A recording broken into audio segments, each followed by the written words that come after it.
En la Ciudad de México de 1969, una mesa familiar se convirtió en el escenario del crimen más calculado y silencioso que la capital había presenciado en décadas.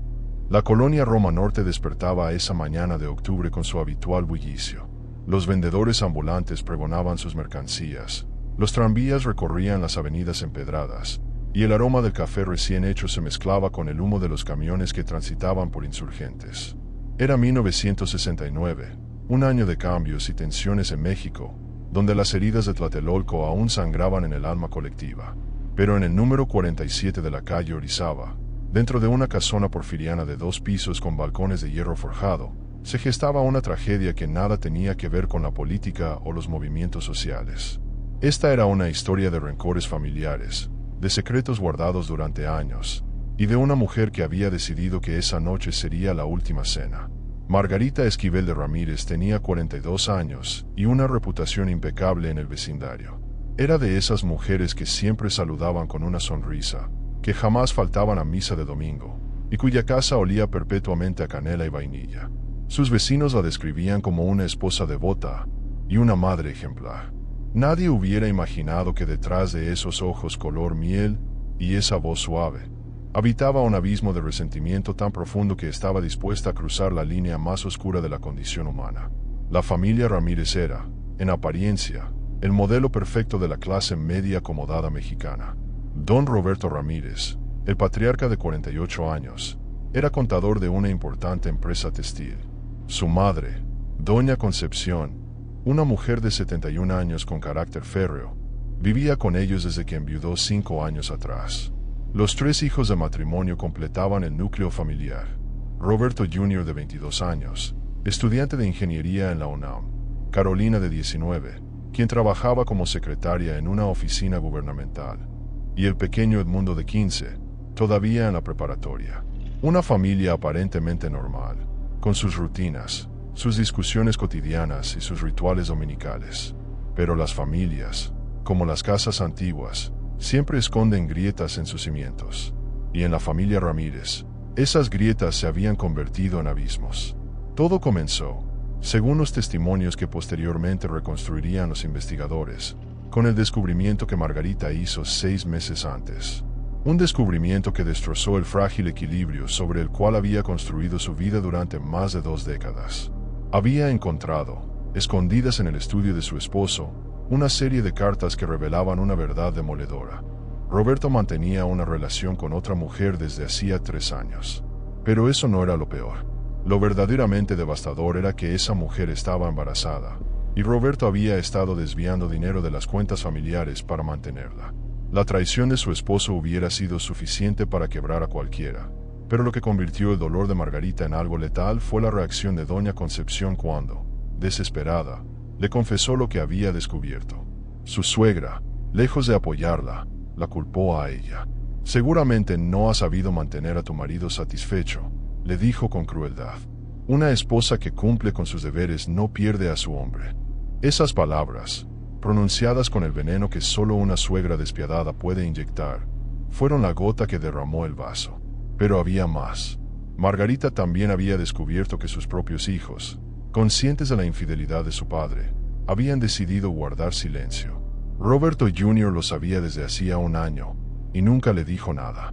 Carolina había visto a su padre con la otra mujer en un restaurante del centro, y eligió mirar hacia otro lado. Incluso el pequeño Edmundo había escuchado conversaciones telefónicas comprometedoras y jamás abrió la boca. La conspiración del silencio, la complicidad tácita, la traición multiplicada por 5. Margarita se sintió completamente sola, rodeada de personas que compartían su apellido pero que la habían convertido en una extraña bajo su propio techo. Los siguientes meses fueron un descenso gradual hacia la oscuridad. Margarita mantuvo las apariencias, siguió cocinando, limpiando, sonriendo cuando era necesario. Pero algo fundamental se había roto en su interior. Las noches en vela se hicieron más frecuentes. Comenzó a perder peso. Sus manos temblaban ligeramente cuando servía el café. Y en su mente, como un disco rayado, una idea comenzó a tomar forma con una claridad aterradora. La idea llegó a ella una tarde de julio, mientras hojeaba distraídamente una revista en la sala de espera del médico. Un artículo sobre plantas venenosas de México capturó su atención. Habló del toloache, la adelfa, el ricino. Pero fue el párrafo dedicado al estramonio, conocido popularmente como hierba del diablo, el que se quedó grabado en su memoria como si hubiera sido escrito específicamente para ella. La revista explicaba cómo esta planta, común en los baldíos de la Ciudad de México, contenía alcaloides tropánicos que podían causar desde alucinaciones hasta la muerte, dependiendo de la dosis. Y lo más importante, sus síntomas iniciales podían confundirse fácilmente con una intoxicación alimentaria común. Margarita no tomó la decisión de inmediato. Durante semanas, la idea permaneció en un rincón de su mente, como un susurro persistente que ella trataba de ignorar. Intentó hablar con Roberto, darle una última oportunidad de confesarlo todo y arreglar las cosas. Pero su esposo se mostró evasivo, irritable, ausente. Pasaba cada vez más tiempo fuera de casa. Llegaba tarde con excusas cada vez menos creíbles. La distancia entre ellos se volvió un abismo infranqueable. Fue doña Concepción quien, sin saberlo, selló el destino de toda la familia. Una noche de agosto, durante una discusión sobre el presupuesto del hogar, la anciana le reclamó a Margarita por el aumento en los gastos de la despensa. «Eres una inútil administrando el dinero», le espetó frente a todos. «Mi hijo trabaja como burro para mantenerte, y tú lo único que sabes hacer es malgastar». Roberto no dijo nada en defensa de su esposa. Los hijos bajaron la mirada hacia sus platos. El silencio cómplice se extendió por el comedor como una sentencia. Esa noche, Margarita dejó de luchar contra la oscuridad que crecía en su interior y la abrazó por completo. Los preparativos fueron meticulosos, casi quirúrgicos. Margarita era una mujer inteligente, educada, observadora. Si iba a hacer esto, lo haría bien. Comenzó a visitar diferentes mercados de la ciudad, nunca el mismo 2 veces. En el mercado de Sonora, entre puestos de hierbas medicinales y amuletos, compró estramonios secos sin levantar sospechas, diciendo que era para un remedio casero contra el insomnio. En la Merced, adquirió semillas de ricino con el pretexto de hacer aceite para el cabello. Estudió, leyó, investigó en la biblioteca pública. Aprendió sobre dosis letales, tiempos de acción, síntomas. Se convirtió en una experta silenciosa en el arte de matar. Pero Margarita era consciente de que el veneno por sí solo no sería suficiente para evitar sospechas. Necesitaba una coartada, un contexto que hiciera ver su crimen como una terrible tragedia accidental. Y entonces se le ocurrió, el aniversario de bodas. El 18 de octubre marcaría 23 años de su matrimonio con Roberto. Era la excusa perfecta para organizar una cena especial, una celebración íntima solo para la familia. Nadie sospecharía de una ama de casa preparando con esmero la comida para conmemorar su aniversario. Durante las semanas previas, Margarita se dedicó a ser la esposa perfecta. Fue más atenta con Roberto, más cariñosa con los niños, más respetuosa con doña Concepción. Quería que todos recordaran, cuando todo terminara, a una mujer devota y amorosa que jamás habría sido capaz de algo tan monstruoso. En las noches, practicaba su expresión de horror frente al espejo del baño, ensayaba sus gritos de desesperación, perfeccionaba sus lágrimas, porque sabía que tendría que ser la actuación de su vida. El 18 de octubre amaneció nublado. Una ligera llovizna caía sobre la Ciudad de México, limpiando las calles y dejando ese olor característico a tierra mojada que se colaba por las ventanas abiertas. Margarita se levantó temprano, antes que todos. Preparó café, desayuno. Despidió a cada miembro de la familia con besos en la mejilla. «Hoy es un día especial», dijo con una sonrisa que no llegaba a sus ojos. «Vuelvan temprano para la cena». A las 10 de la mañana, Margarita salió de compras. Visitó la carnicería de don Heriberto en la esquina, donde compró un hermoso corte de lomo de cerdo. En la verdulería de doña Lupe, eligió personalmente cada tomate, cada chile poblano, cada cebolla. En la panadería, ordenó el pan dulce favorito de la familia. Cada comerciante la vio alegre, conversadora, normal. Nadie notó nada extraño en su comportamiento. Era simplemente Margarita, la señora Ramírez, preparando una cena especial para su aniversario. De regreso en casa, comenzó los preparativos. La cocina se llenó de aromas que habrían hecho agua a la boca de cualquiera. El cerdo marinándose en una mezcla de chiles y especias, el arroz cocinándose lentamente, los frijoles refritos con su toque de manteca y cebolla. Pero mientras cocinaba, en el fondo de su delantal, Margarita llevaba un pequeño frasco de vidrio oscuro. Un frasco que contenía un polvo finísimo, casi imperceptible, resultado de moler cuidadosamente durante semanas las semillas y hojas que había recolectado. La tarde avanzó con la cadencia hipnótica de una rutina doméstica. Margarita puso la mesa del comedor con el mantel de lino que solo usaban en ocasiones especiales. Sacó la vajilla de porcelana que había sido regalo de bodas, las copas de cristal que heredó de su madre. En el centro, colocó un arreglo de flores frescas. Todo debía ser perfecto. Todo debía parecer una celebración. A las 6 de la tarde, la familia comenzó a llegar. Roberto Jr. fue el primero, todavía con sus libros de ingeniería bajo el brazo. Carolina llegó poco después, quejándose del tráfico en el centro. Edmundo entró con su uniforme de la preparatoria arrugado, como siempre. Don Roberto llegó a las 6:30, cargando un ramo de rosas que había comprado en un puesto callejero, probablemente por culpa. Doña Concepción bajó de su habitación en el segundo piso, vestida de negro como era su costumbre desde que enviudó, con su rosario colgando del cuello. «Huele delicioso», comentó Carolina al entrar al comedor. Margarita sonrió desde la cocina. «Es su platillo favorito», respondió. «Lomo en salsa de chile pasilla, arroz rojo, frijoles refritos. Y de postre, flan napolitano». Roberto se acercó a su esposa y le dio un beso mecánico en la mejilla. «No tenías que haberte molestado tanto», dijo sin convicción. Margarita lo miró directamente a los ojos. Por supuesto que tenía que hacerlo.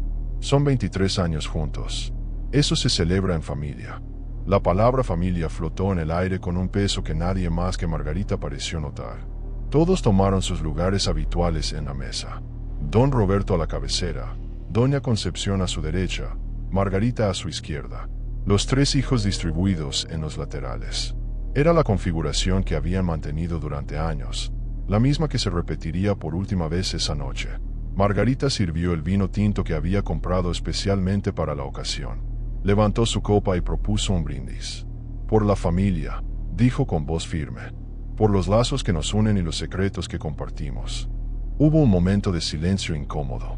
Roberto Jr. intercambió una mirada rápida con su padre. Carolina bajó la vista. Pero todos levantaron sus copas y bebieron.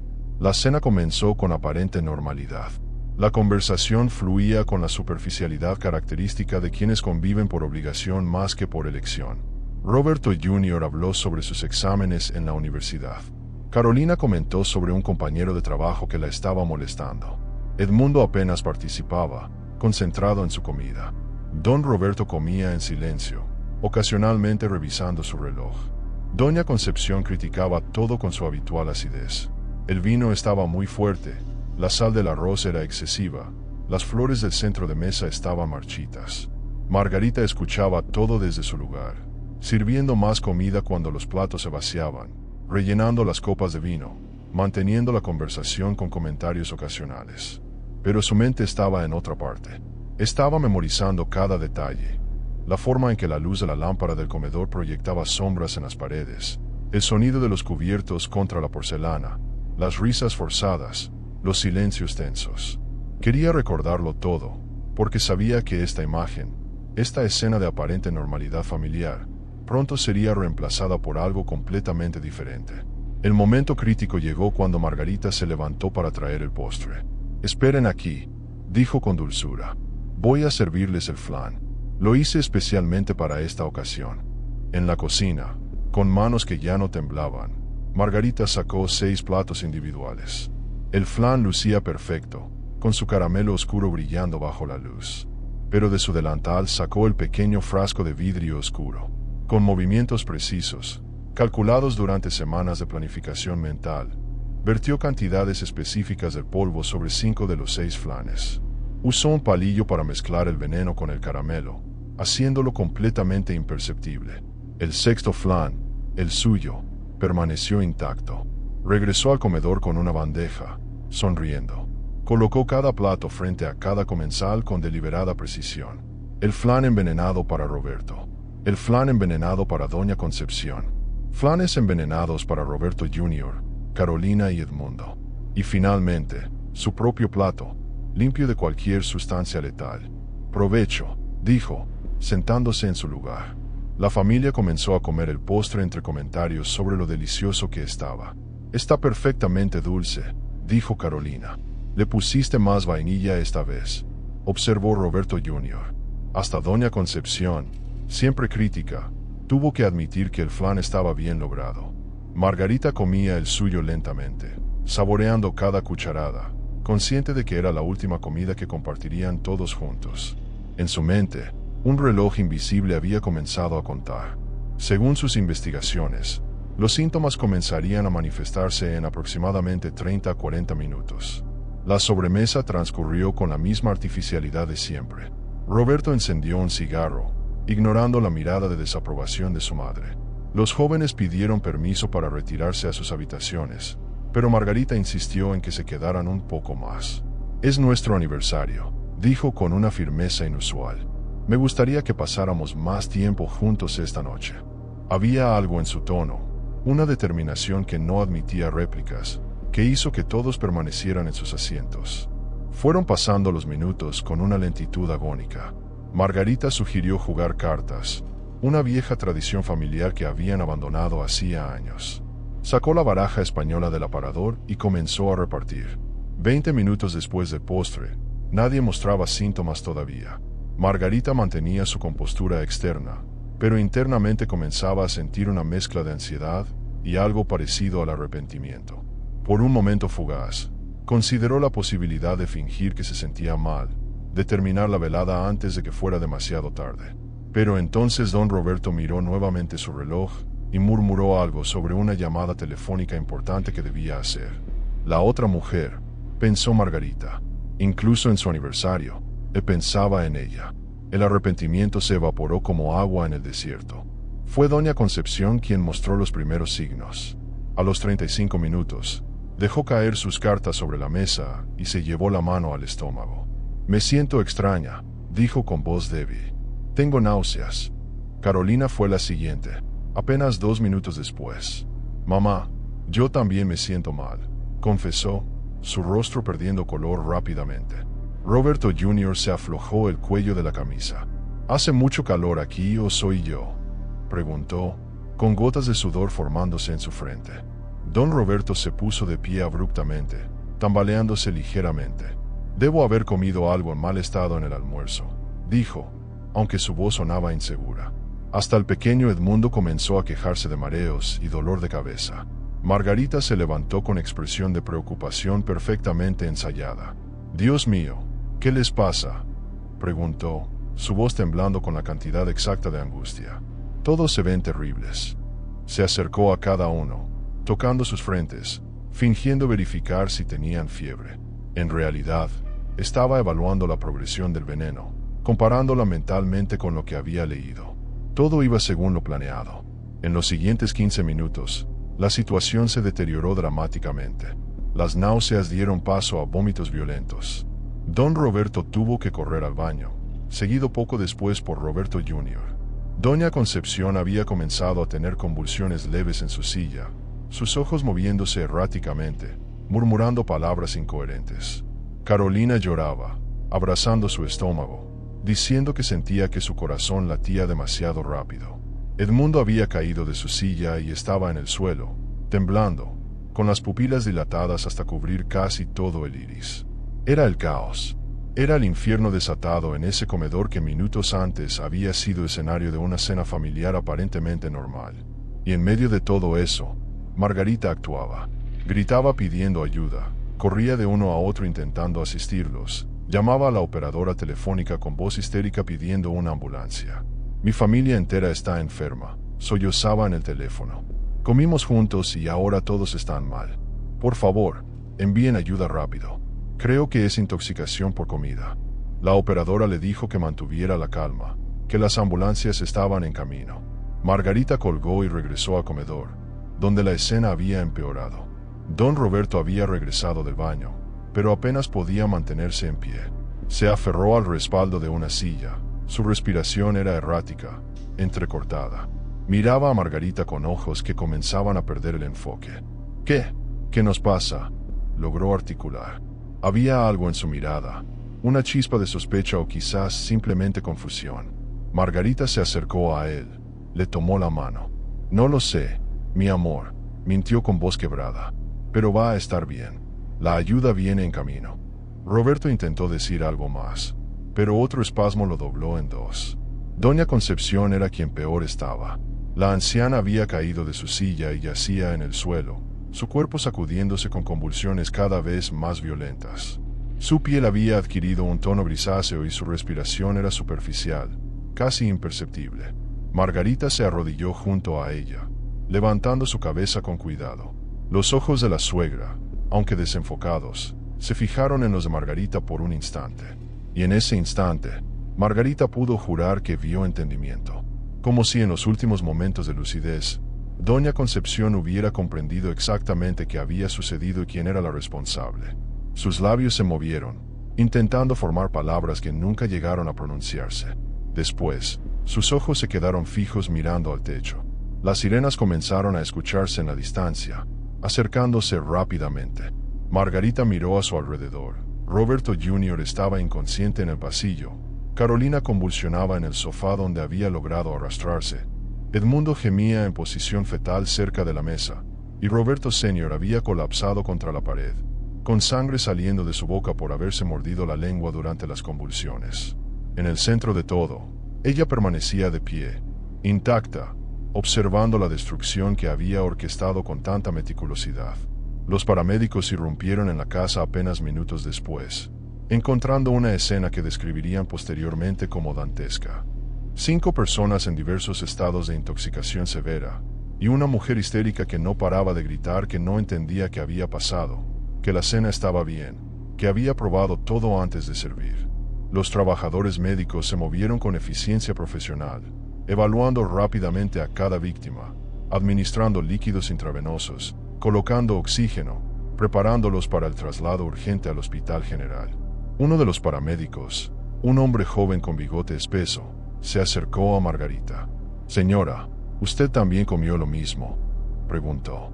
Margarita asintió, limpiándose lágrimas que eran completamente reales, producto del estrés y la adrenalina más que del remordimiento. «Sí, comí exactamente lo mismo. No entiendo por qué yo estoy bien y ellos están así». El paramédico la examinó brevemente, verificando sus signos vitales, revisando sus pupilas. «Parece estar completamente sana», observó con cierta perplejidad. «A veces pasa con las intoxicaciones alimentarias. Algunas personas son más resistentes que otras, o simplemente no ingieren la misma cantidad de la sustancia contaminada». Margarita asintió débilmente, abrazándose a sí misma, temblando de una manera que parecía genuina. Los siguientes minutos fueron un torbellino de actividad. Los paramédicos trabajaban contra reloj, estabilizando a las víctimas lo suficiente para el traslado. Doña Concepción fue declarada muerta en la escena. Su corazón simplemente no resistió la combinación de edad avanzada y la potencia del veneno. Los otros 4 fueron colocados en camillas y subidos a las ambulancias que bloqueaban completamente la calle Orizaba. Los vecinos habían salido de sus casas, formando pequeños grupos que murmuraban entre sí, especulando sobre qué tragedia había golpeado a la respetable familia Ramírez. Margarita fue acompañada al hospital en una de las ambulancias, sentada junto a la camilla donde yacía Roberto Jr., inconsciente y conectado a múltiples monitores. Durante el trayecto, mientras las sirenas cortaban la noche mexicana, Margarita mantenía la mirada fija en el rostro pálido de su hijo mayor. Por primera vez desde que había tomado la decisión final, sintió algo parecido al remordimiento. Roberto Jr. nunca la había tratado mal directamente. Carolina era solo una joven que había elegido la lealtad al padre sobre la verdad hacia la madre. Y Edmundo, apenas un adolescente, probablemente ni siquiera comprendía la magnitud de lo que sabía. Pero ya era tarde para esos pensamientos. El dado había sido lanzado, la suerte estaba echada, y no había marcha atrás. En el Hospital General, el caos continuó. Los médicos de guardia recibieron a las 4 víctimas y comenzaron a trabajar frenéticamente para salvarles la vida. Se hicieron lavados gástricos, se administraron carbón activado, se monitorearon constantemente los signos vitales. Margarita fue interrogada por los doctores sobre qué habían comido exactamente, qué ingredientes había usado, dónde había comprado los alimentos. Ella respondió a cada pregunta con detalle meticuloso, proporcionando información que parecía completamente cooperativa pero que en realidad no conducía a ninguna parte específica. Las horas pasaron con una lentitud tortuosa. Margarita esperaba en la sala de urgencias, rodeada de otras familias con sus propias tragedias. Una enfermera le trajo café que ella no bebió. Un sacerdote pasó ofreciendo consuelo que ella no aceptó. A las 3 de la madrugada, un médico con ojeras profundas y bata manchada se acercó a ella. Su expresión lo decía todo antes de que abriera la boca. Señora Ramírez, comenzó con voz cansada, lamento informarle que su esposo acaba de fallecer. Hicimos todo lo posible, pero el daño a sus órganos internos era demasiado extenso. Hizo una pausa, permitiendo que la información se asentara. Su hijo Roberto está en condición crítica pero estable. Carolina también está grave pero respondiendo al tratamiento. Edmundo es quien mejor está respondiendo, probablemente porque ingirió menos cantidad de lo que fuera que causó esto. Margarita se derrumbó en ese momento. No era actuación, era el peso acumulado de lo que había hecho finalmente manifestándose. Lloró por Roberto, no por el hombre que la había traicionado, sino por el joven del que se enamoró 24 años atrás. Lloró por Doña Concepción, a pesar de todo. Lloró por sus hijos, víctimas de una venganza que quizás no merecían completamente. Pero sobre todo, lloró por ella misma, por la mujer que había sido y que ya nunca volvería a ser. Los días siguientes fueron una pesadilla burocrática y emocional. La policía judicial comenzó su investigación de inmediato. Era rutinario en casos de intoxicación masiva, explicaron. El detective asignado al caso, un hombre canoso llamado Héctor Montes con décadas de experiencia, visitó a Margarita en el hospital. Hizo preguntas, muchas preguntas, pero Margarita tenía respuestas para todas. Había comprado los ingredientes en lugares diferentes. Los comerciantes la recordaban comportándose normalmente. Ella misma había comido de la misma comida y estaba perfectamente bien. No tenía motivos aparentes para querer dañar a su familia. Era una esposa y madre devota. Todos en el vecindario podían atestiguarlo. Se tomaron muestras de todo: la comida sobrante, los platos, los utensilios de cocina, la basura. Los análisis toxicológicos tomarían semanas, quizás meses. En 1969, la ciencia forense en México no era tan avanzada como lo sería décadas después. Mientras tanto, Roberto Jr. salió del coma después de 5 días, con daños neurológicos que le afectarían por el resto de su vida. Carolina sobrevivió pero quedó con problemas renales crónicos. Edmundo, el más joven y quien menos había comido del postre envenenado, fue el que mejor se recuperó, aunque las pesadillas de esa noche lo perseguirían durante años. 2 meses después, cuando los resultados toxicológicos finalmente llegaron, confirmaron la presencia de alcaloides tropánicos consistentes con envenenamiento por estramonio. Pero ahí estaba el problema. El estramonio, aunque no era común en las cocinas, podía crecer salvajemente en terrenos baldíos. La investigación determinó que era posible, aunque improbable, que algunas hojas o semillas hubieran contaminado accidentalmente los ingredientes que Margarita compró en los mercados. Sin evidencia directa de intención criminal, sin motivo aparente, y siendo ella misma una víctima que había comido de la misma cena, el caso eventualmente fue clasificado como muerte accidental por intoxicación alimentaria. Margarita nunca fue arrestada. Nunca fue acusada formalmente de ningún crimen. Vendió la casa de la calle Orizaba 6 meses después, incapaz de soportar los recuerdos que habitaban cada rincón. Se mudó con Edmundo a un departamento pequeño en la colonia del Valle. Roberto Jr. y Carolina, cuando fueron dados de alta, eligieron vivir por su cuenta, manteniendo una distancia educada pero fría con su madre. Nunca hablaron abiertamente sobre sospechas, pero en la mirada que intercambiaban durante las escasas reuniones familiares, había preguntas sin respuesta. Los años pasaron. La historia de la familia Ramírez se convirtió en un susurro en la colonia Roma, una de esas tragedias urbanas que la gente comenta en voz baja durante un tiempo antes de que sea reemplazada por el siguiente escándalo. Margarita envejeció sola, trabajando como costurera para mantenerse. Edmundo se casó joven y se mudó a Monterrey, visitándola solo en Navidad. Roberto Jr. nunca se recuperó completamente y vivió de una pensión por discapacidad. Carolina emigró a Estados Unidos en 1975 y cortó casi todo contacto con la familia. Margarita Esquivel de Ramírez murió en 1994, a los 67 años, de causas naturales. En su testamento, dejó una carta sellada que solo debía abrirse después de su muerte. En ella, confesaba todo: la planificación meticulosa, la recolección del veneno, el cálculo frío de las dosis, la actuación perfecta. Explicaba sus razones: la traición de Roberto, la crueldad de Doña Concepción, la complicidad de sus hijos. Pero no pedía perdón. Hice lo que sentí que tenía que hacer, escribió con letra temblorosa. Que Dios y la historia me juzguen como crean conveniente. La carta causó un revuelo menor cuando fue hecha pública. Para entonces, la mayoría de los involucrados habían muerto o estaban demasiado viejos para que importara mucho. El caso fue reabierto brevemente, pero con la perpetradora muerta, fue cerrado de nuevo casi inmediatamente. Lo que quedó fue una historia, un recordatorio oscuro de que los crímenes más perfectos no siempre son cometidos por criminales profesionales, sino por personas ordinarias empujadas más allá de su punto de quiebre. La historia de Margarita Ramírez nos recuerda que la maldad no siempre llega con advertencias o señales obvias. A veces habita en las cocinas iluminadas, en las mesas familiares, en las sonrisas ensayadas. Nos muestra cómo el dolor, el resentimiento y la traición pueden transformar a una persona común en algo completamente distinto. Y nos deja con una pregunta incómoda: ¿cuánto puede soportar una persona antes de romperse de maneras irreparables? La cena del 18 de octubre de 1969 en la calle Orizaba número 47 permanece como uno de los casos más perturbadores de la historia criminal mexicana, no por su brutalidad explícita, sino por su frialdad calculada. Un recordatorio de que los monstruos no siempre vienen de afuera. A veces, ya están sentados a la mesa. Si esta historia te ha mantenido al borde de tu asiento, si te ha hecho reflexionar sobre los límites de la naturaleza humana, o si simplemente disfrutas adentrarte en los rincones más oscuros de nuestra historia, hay muchas más historias esperando ser contadas. Casos olvidados, crímenes sin resolver, misterios que desafían la lógica.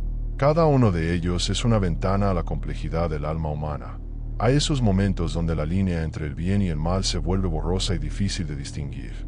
No te pierdas el próximo capítulo de esta serie, donde la realidad siempre supera a la ficción, y donde cada historia deja más preguntas que respuestas. Hasta la próxima vez, mantén tu mente abierta y tus puertas cerradas, porque nunca sabes qué secretos oscuros pueden estar gestándose en la casa de al lado.